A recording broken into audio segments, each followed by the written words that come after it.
അശ്വനാണെങ്കിലും സിദ്ധാർത്ഥനാണെങ്കിലും അടിപൊളി സിനിമ. എന്തായാലും തിയേറ്റർ നമുക്ക് പൊളിച്ച് ഒന്നും പറയാനില്ല. അടിപൊളി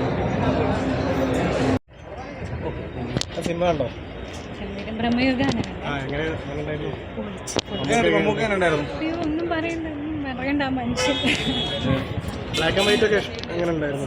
വേറെ എക്സ്പീരിയൻസ് ആയിരുന്നു. എന്തൊരു രസം. ഭയങ്കര എല്ലാം ഒന്നും പറയണ്ട. ക്യാമറ, സൗണ്ട്, അർജുൻ അശോക്, മമ്മൂക്ക, സിദ്ധാർത്ഥ എല്ലാം അടിപൊളിയാണ്.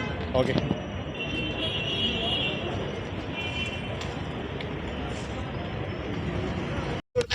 ബ്രഹ്മയുഗം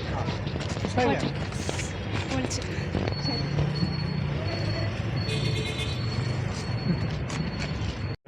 നല്ല സിനിമയായിരുന്നു. ഗംഭീരം മേക്കിംഗ്, പെർഫോമൻസ് ആണെങ്കിലും മമ്മൂക്കാണെങ്കിലും അശ്വിനാണെങ്കിലും സിദ്ധാർത്ഥനാണെങ്കിലും അത് ആദ്യത്തെ എക്സ്പീരിയൻസ്. നല്ല എക്സ്പീരിയൻസ് ആണ് തിയേറ്ററിൽ കാണാൻ. എന്തായാലും എല്ലാവരും തിയേറ്ററിൽ കാണാം. ഇഷ്ടമായിട്ട് കാണുന്ന സിനിമ. ഇഷ്ടപ്പെട്ടോ?